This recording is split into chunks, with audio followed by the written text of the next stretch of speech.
میرے عزیزوں حضور پاک صلی اللہ تعالی علیہ وسلم کو چھوڑ کر دنیا کا کوئی علم نہیں ہے، کوئی علم نہیں. واللہ اعلیٰ حضرت فرماتے ہیں ذکر خدا بھی جو ہے اللہ کا ذکر کرنے کے لیے جب بھی کھڑے ہوں گے اگر اس میں مصطفیٰ کا ذکر نہیں آیا تو اسے ذکر خدا کہا ہی نہیں جائے گا. ذکر خدا ہے ہی نہیں ہو. ذکر خدا جو ان سے جدا چاہو نہ جدیو واللہ ذکر حق نہیں کنجی سقر کی ہے. فرماتے ہیں یہ جہنم کی چابی ہے حضور کا ذکر چھوڑ کر کے اگر تم کہتے ہو بخدا خدا کا یہی ہے در نہیں اور کوئی مفر مکر. اس کو میں سمجھاؤں آپ کو. اعلیٰ حضرت فرماتے ہیں مفر کا مطلب ہوتا ہے بھاگنے کی جگہ اور مکر کہتے ہیں ٹھہرنے کی جگہ. حضور کو اگر چھوڑو گے تو نہ بھاگنے کی جگہ ہے نہ ٹھہرنے کی جگہ ہے. ہبلی میں نہیں پوری دنیا میں. ہاں نہ بھاگنے کی جگہ ملے گی نہ ٹھہرنے کی جگہ ملے گی حضور کو اگر چھوڑو گے. اگر کوئی یہ سمجھتا ہے نا ہمارے پاس جگہ ہے ہمارے پاس کس کے ہاں پی ایم کے چرنوں میں ہے سی ایم کے چرنوں میں ہے ہمارے پاس جگہ تو جتنے دن راج کرنا ہو 4 دن کی چاندنی ہے.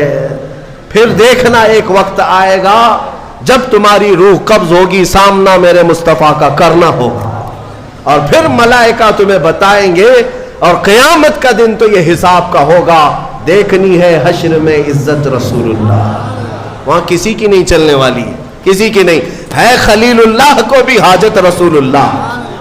عزیزان گرامی وقار بخدا خدا کا یہی ہے در نہیں اور کوئی مفر مکر جو وہاں سے ہو یہیں آ کے ہو جو یہاں نہیں تو وہاں نہیں.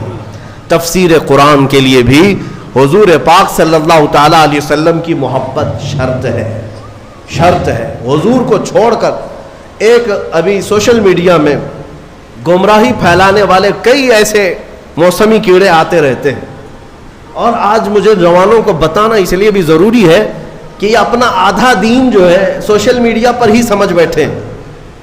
ہاں ان کا سب سے بڑا استاد تو علامہ گوگل ہے. مولانا گوگل سے پوچھیں گے نام بھی اسی سے پوچھیں گے مسئلے بھی اسی سے پوچھیں گے اور گوگل صاحب سب بتا دیتے ہیں. تو جس کا استاد گوگل ہے وہ سنے. ہر چیز اس میں جو آ جاتی ہے وہ صحیح نہیں ہوتی. ہاں شہد دکھائے زہر پلائے قاتل ڈائن شوہر کش اس مردار پہ کیا للچانا دنیا دیکھی بھالی. اعلیٰ حضرت نے اس کی بہت پہلے تشریح کر دی تھی. یہ وہ دنیا ہے جو تمہیں شہد دکھاتی ہے اور زہر پلاتی ہے. کچھ لوگ ایسے آئے ہوئے ہیں اس میں. ایک شخص آیا وہ کہتا ہے کہ صرف قرآن اس میں کسی حدیث کی ضرورت نہیں. حدیث لینا ہی نہیں ہے. نہ بخاری نہ مسلم نہ ترمذی نہ ابو داؤد نہ نسائی نہ ابن ماجہ نہ مشکات کوئی حدیث نہیں چاہیے. قرآن ہی چاہیے. صرف قرآن سے. ہمیں یہ خبر ملی کچھ نوجوان اس میں بہکتے چلے گئے. ہاں قرآن ہی تو سب کچھ ہے اس کے اندر. جب اللہ نے فرمایا سارا بیان ہم نے قرآن میں اتار دیا ہے کوئی خشکی تری چھوڑا ہی نہیں سب کچھ قرآن میں ہے تو پھر حدیث کی کیا ضرورت. وہ شک ڈالتے ہیں. ارے ظالم تو یہ تو بتا یہ قرآن اترا کس پہ ہے. یہ قرآن کہاں سے آیا کون بتایا یہ آیت ایسی ہے. حضور کو چھوڑے گا تو ایک آیت بھی تجھے نہیں ملے گی. قرآن کس نے سنایا. ارے حضور پر وہی اترتی تھی حضور سنائے صحابہ کو تو قرآن لکھا گیا. اگر حضور بیان نہ کرتے تو کیا قرآن آتا. آج نبی پاک کو چھوڑ کر کچھ لوگ یہ کہتے ہیں کہ کسی حدیث کی ضرورت نہیں صرف قرآن. اے میرے عزیزوں اس طرح کی گمراہیوں سے اپنے آپ کو بچا لو. میں حدیث میں یہ بھی بتا دوں حضور پاک صلی اللہ علیہ وسلم نے یہ بھی بشارت 1400 سال پہلے دی. فرمایا ایک زمانہ تم پر آئے گا ایک شخص آئے گا جو تکیے پر ٹیک لگا کر بیٹھا رہے گا اور پھر لوگوں سے کہے گا کہ صرف قرآن ہی کافی ہے کسی حدیث کی ضرورت نہیں. حضور نے 1400 سال پہلے بتایا. 1400 سال پہلے حضور نے آگاہ فرمایا کہ ایسی گمراہ لوگوں سے. اور حضور نے یہ بھی فرمایا وہ لوگ ہیں جن کے لیے قرآن حلق سے نہیں اترتا. انہیں قرآن کی سمجھ نہیں ہے لیکن وہ قرآن کے ذریعے پوری دنیا کو گمراہ کرنے کی کوشش کرتے. اے میرے عزیزوں قرآن کو صرف گوگل سے نہیں صرف فیس بک سے نہیں بلکہ علماء صالحین باعمل عاشقان مصطفیٰ سے پڑھا کرو، تو پھر تمہیں ہر آیت کا مفہوم بھی سمجھ میں آ جائے، ورنہ ادھر کا ادھر مارتے رہ جاؤ گے۔ میں آپ کو بتاؤں ایک مثال، اللہ نے اپنے رسول سے فرمایا وَوَجَدَكَ ضَالًّا فَهَدَىٰ، سورہ والضحیٰ میں اللہ نے فرمایا وَوَجَدَكَ ضَالًّا فَهَدَىٰ۔ ضال کا مطلب عربی میں گمراہ، بھٹکا ہوا ہے، ایک معنی یہ ہے۔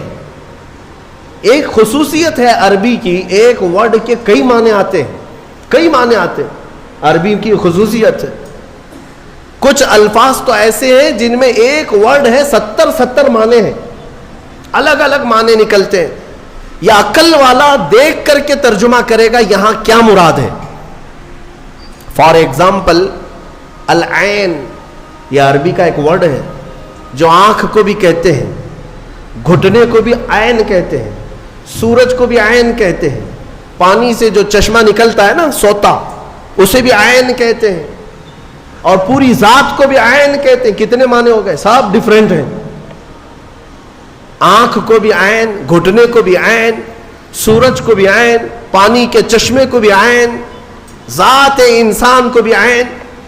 تو اب اگر کہیں یہ کہہ دے کسی نے یہ کہہ دیا کہ میری عین سے پانی آ رہا تھا، تو ترجمہ کرنے والا ہے کہ ہاں مولانا کے گھٹنے سے پانی آ رہا تھا، ہاں، یا ترجمہ یہ کرو شاید مولانا کے سورج سے پانی آ رہا تھا۔ ارے میاں یہاں سورج کہاں سے آ گیا؟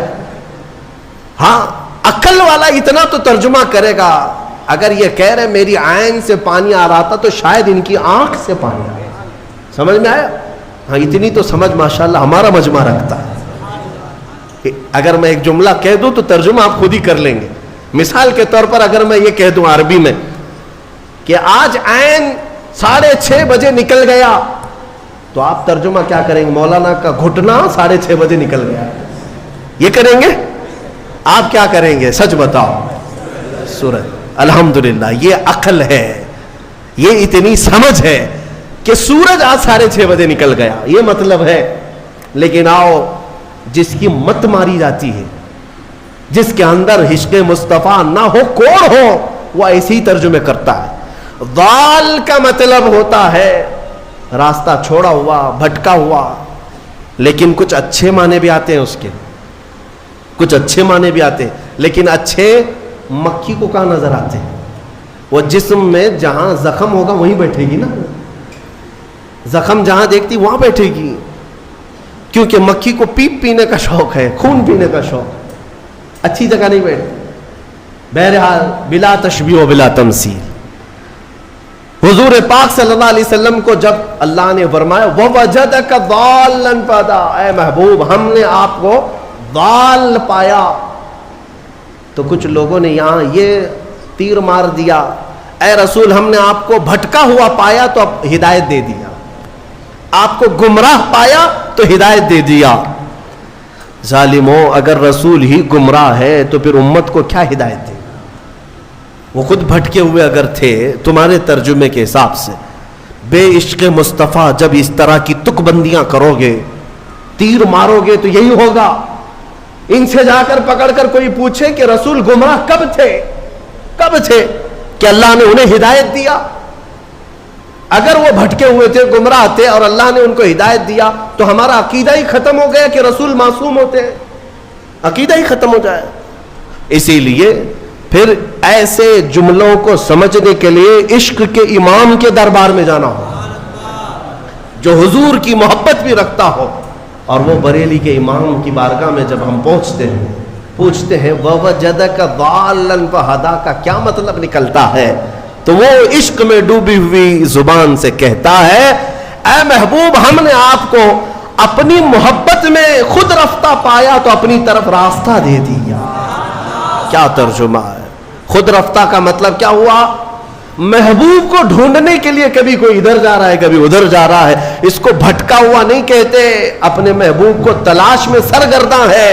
ترجمہ کا حق بھی ادا کیا اور بارگاہ رسول کا ادب بھی محفوظ ہے۔ اس لیے میں کہتا ہوں کہ پہلے نور کی ضرورت ہے، پھر روشن کتاب۔ اگر نور نہ ہو تو روشن کتاب نہیں نظر آئے گی۔ اس لیے نور مصطفیٰ کا واسطہ ضروری ہے، حوالہ ضروری ہے.